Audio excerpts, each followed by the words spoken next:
Hello दोस्तों, आप सभी लोग कैसे हैं। मैं आशा करता हूं कि आप सभी लोग मस्त होंगे। और आज के इस क्लास में हम लोग जानने वाले हैं श्री कृष्ण जन्माष्टमी की जानकारी। और सबसे पहले आप सभी को मेरे तरफ से श्री कृष्ण जन्माष्टमी की ढेर सारी शुभकामनाएं।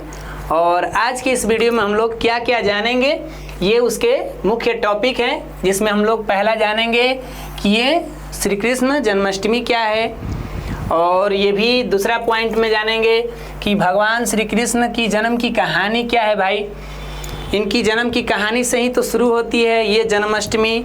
और ये भी जानेंगे कि भगवान श्री कृष्ण ने धरती पर अवतार ही क्यों लिया। भाई, जरूर इसका कोई ना कोई उद्देश्य होगा, है ना।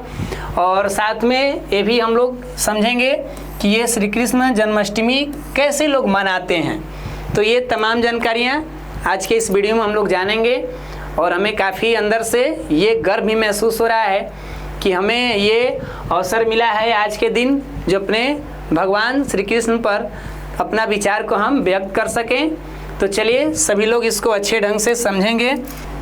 तो सबसे पहले हम लोग जानते हैं कि ये जन्माष्टमी है क्या।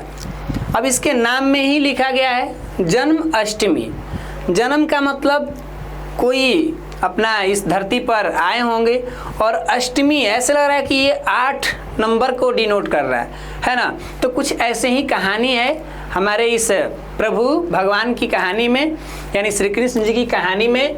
तो देखिए, यह हिंदू धर्म का एक प्रमुख और अत्यंत भावनात्मक त्यौहार है। ध्यान रखिएगा, इसमें क्या बातों का उल्लेख है कि ये जो हिंदू धर्म का अपने आप में एक प्रमुख और भावनाओं का मिला जुला त्यौहार है। ये ऐसा भी नहीं है कि आदमी बिना मन के जो भी कुछ कह सके, ये भावनाओं से जुड़ा हुआ है। तो इसीलिए इस बात को थोड़ा हमें समझना होगा। और ये त्यौहार भगवान श्री कृष्ण के जन्मदिन की याद में मनाई जाती है। ये जन्माष्टमी हमारे भगवान श्री कृष्ण जी के जन्म की याद में मनाई जाती है। तो ये जानकारी तो काफ़ी हमें पहले से भी होगी, लेकिन अब हमें थोड़ा बातों को अच्छा से समझ आ गया कि भाई जन्माष्टमी का मतलब हमारे प्रभु जो श्री कृष्ण जी हैं, उनके जन्म का ये कहानियाँ हैं, जिनको हम लोग एक त्यौहार के रूप में या एक पर्व के रूप में मनाते हैं। तो अब थोड़ी से मन में ये विचार जाता है कि इनके जन्म में क्या ऐसी खास बात हुई। तो देखिए, इनके जन्म की भी एक कहानी होगी, वहीं से ये हमारा त्यौहार का शुरुआत होगा। तो चलिए उस कहानी को थोड़ा सा जानते हैं, क्योंकि सारा का सारा जो ये कहानी है यही उल्लेख कर देगी जन्माष्टमी के बारे में। बहुत समय पहले की बात है कि मथुरा में एक कंस नाम के राजा रहा करते थे, और वो अपनी बहन देवकी से काफ़ी प्रेम करते थे। लेकिन वो राजा थोड़े अत्याचारी भी अपना उस समय में, वैसा उनका भाव था। अपने राज्यों में बड़ी आतंक फैला रहे थे। वो भगवान नाम के चीज़ों से काफ़ी नफरत करते थे। वो खुद को ही भगवान समझते। तो एक दिन भविष्यवाणी हुई कि ये जो देवकी के तन से जो बच्चा जन्म लेंगे, वहीं आपका काल बनेंगे। और जैसे ही भविष्यवाणी वो राजा सुने कंस जी, तो अपनी बहन को और साथ में वो जो बहन के पति वासुदेव हुए, उन दोनों को जेल में कैद कर दिया। और जेल में कैद करने के बाद अब पूरा जीवन उनका जेल में ही गुजरने लगा, जो देवकी और ये वासुदेव जी। और देवकी के तन से जो भी बच्चा जन्म ले रहे थे, उसको जन्मते ही ये क्या करने लगा, मार डालने लगा। और ऐसे करते करते कुल उनके 7 बच्चों को ये मार डाला। और उसको तो ये गिनती करना था भाई, उसको तो डर था कि ये 8वां बच्चा ही तो हमारा जीवन का काल है। लेकिन भैया, हमको भरोसा नहीं है, क्या पता पहला दूसरा भी हो, वो भी मार सकता है। उसको डर हो गया था। ऐसे था बहुत ताकतवर, लेकिन भाई भविष्यवाणी हुई है तो कहीं ना कहीं उसको डर तो था। इसीलिए वो जो भी बच्चा जन्म ले रहे थे, उनको वो मार दे रहा था। रही जब 8वें बच्चा की, जो कि हमारे भगवान श्री कृष्ण का जन्म हुआ, तो उस रात विष्णु जी ने अपना आकर के वासुदेव को ये खबर पहुंचाए कि हम जो है इस अवतार में जन्म ले रहे हैं जिसे लोग श्री कृष्ण के नाम से जानेंगे, तो तुम भाई यहाँ से ये यमुना नदी को पार करके गोकुल में नंद यशोदा के घर पहुँचा दो। और वैसा ही वासुदेव जी किए, क्योंकि उस टाइम विष्णु के ये शक्तियों के प्रभाव से काफ़ी इनको जगह मिलने लगा, जेल के जंजीरें जो थी वो सब टूटने लगी। और उस रात काफ़ी बिजली, आंधी, तूफान ये आ रहे थे।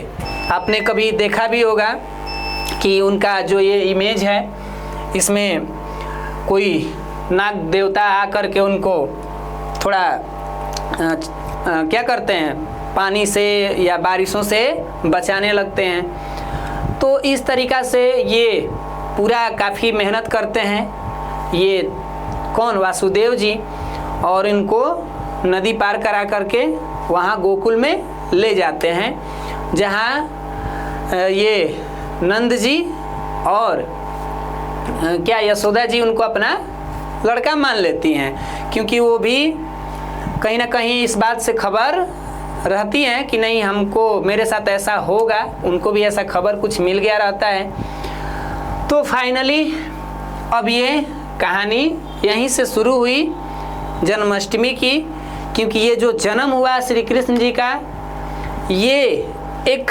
हमें जीवन में संकेत देता है कि कंस का मतलब हमारे जीवन का अहंकार, घमंड, बुराइयाँ, और श्री कृष्ण के जन्म का मतलब प्रेम भाव, भक्ति, ये हमारे एक अर्थ में आ रहे हैं। तो इस तरीक़ा से यहाँ जन्म की कहानी हमने जाना। इस कहानी से हमें सीख भी मिल रही है कि जब अत्याचार बढ़ेंगे, जब अंधकार बढ़ेगी, तो ज़रूर कोई ना कोई ऐसा होगा जो उस अंधकार को मिटाने के लिए इस धरती पर आएगा।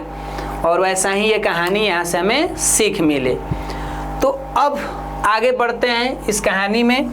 और आप सभी जानते भी होंगे कि श्री कृष्ण जी एक समय ऐसा आता है जो कि अपने मामा कंस का वध भी करते हैं और उस राज्य से आतंक को मिटा भी देते हैं। तो ये यही कहानी से जन्म होता है हमारे पर्व का, जिसको हम लोग श्री कृष्ण जन्माष्टमी के नाम से पुकारते हैं। तो अब यहाँ पर एक जानकारी ये भी हमें करना होगा कि ये जन्म या जो अवतार था इसका क्या उद्देश्य था। ये जो जन्म हुआ या जो अवतार हुआ, विष्णु का अवतार लिए हमारे विष्णु जी कृष्ण के रूप में धरती पर आए, तो इसके पीछे का क्या उद्देश्य। तो उद्देश्य में कुछ बात यहाँ उल्लेख की गई है। जैसे आप देख सकते हैं, धर्म की पुनर्स्थापना की गई कि उस टाइम धर्म का जो बोला बाला था वो काफ़ी कम हो गया था और अत्याचार काफ़ी आगे बढ़ रहे थे। तो जब ये अवतार लिए तो इन्होंने धर्म की पुनर्स्थापना की, साथ में अधर्म जो बढ़ गए थे, जो अत्याचार हो रहे थे, उनको नाश करना इनका उद्देश्य था।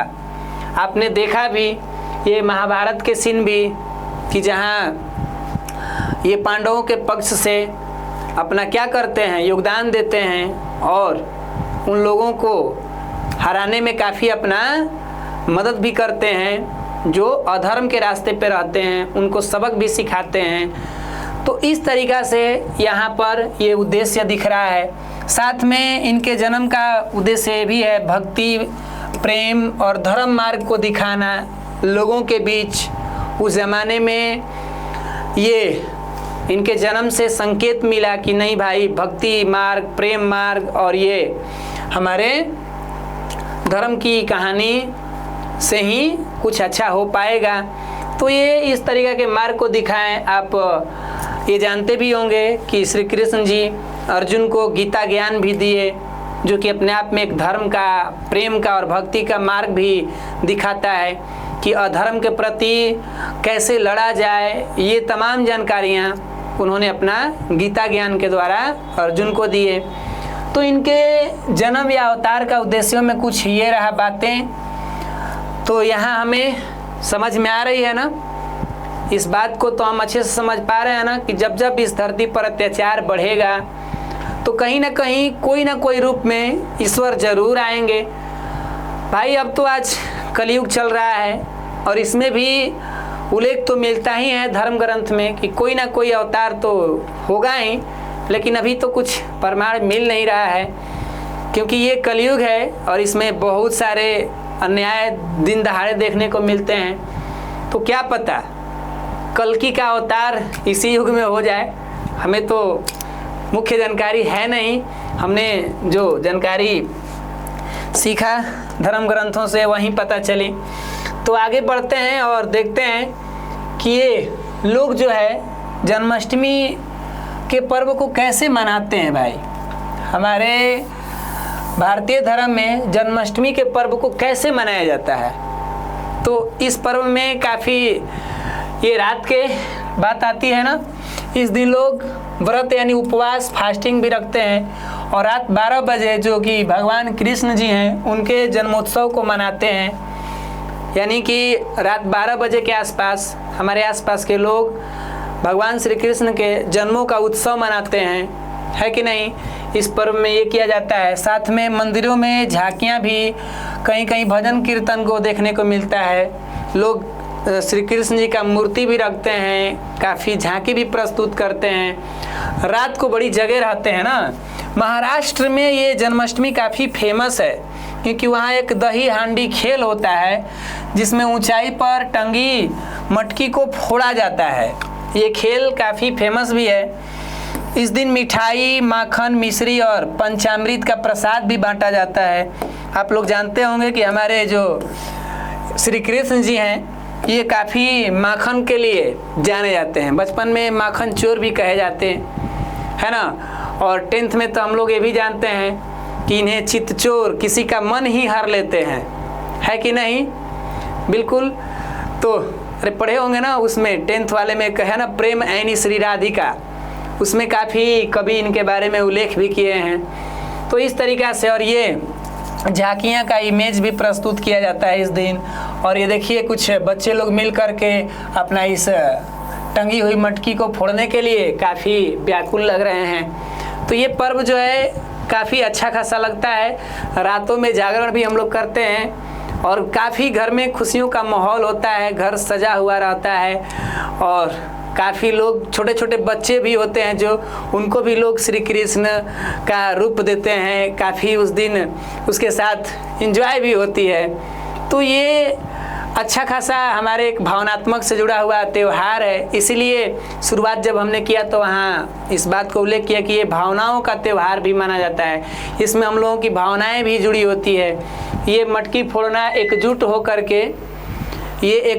के एकता का प्रतीक भी दिखाता है कि भाई अगर ऊंचाइयों पर तुम्हारा लक्ष्य हो तो उसे प्राप्त करने में कई लोगों की सहायता भी लेनी होती है। अकेले एक व्यक्ति बहुत कुछ नहीं कर सकता, लेकिन जब कई लोगों के समूह के साथ मिलेगा तो वो बहुत कुछ कर सकता है। तो ये पर्व भी हमें काफ़ी अच्छा उद्देश्य दे जाते हैं, एक संदेश दे जाते हैं। तो यहाँ तक हमने जान लिया कि ये जन्माष्टमी को कैसे मनाते हैं। साथ में हमें ये भी जानना होगा कि इस पर्व का क्या संदेश है हमारे जीवन में। ये जन्माष्टमी कुछ तो हमें जीवन में संदेश दे जाता होगा। हमारे भगवान श्री कृष्ण जी का ये जो जन्माष्टमी पर्व है ये क्या संदेश देता है भाई। तो ये कह रहा है कि चाहे अंधेरा कितना भी हो, एक दिन उजाला जरूर आता है।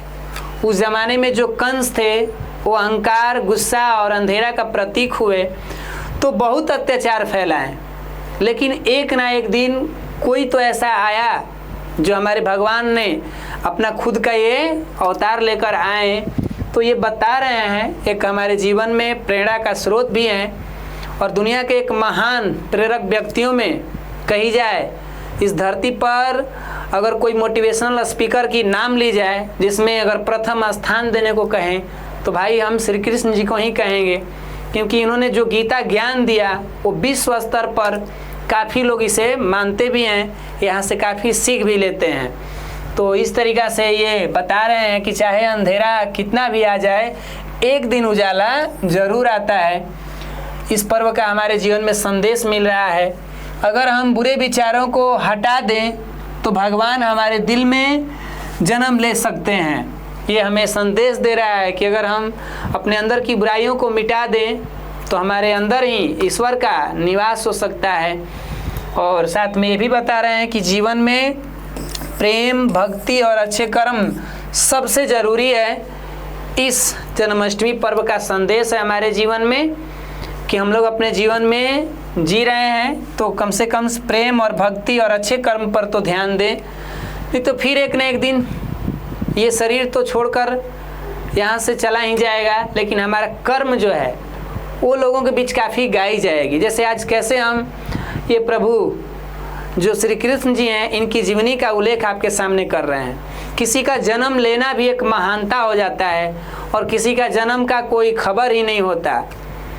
तो यहाँ से हमें काफ़ी जानकारी मिली और हमें उम्मीद है कि ये श्री कृष्ण जन्माष्टमी पर जानकारियाँ आपको काफ़ी अच्छा सा समझ में आई होगी। तो आज के लिए इतना ही, मिलते हैं आप सभी से अगले वीडियो में। तब तक के लिए आप सभी लोग मस्त रहिए, स्वस्थ रहिए। जय हिंद, जय भारत।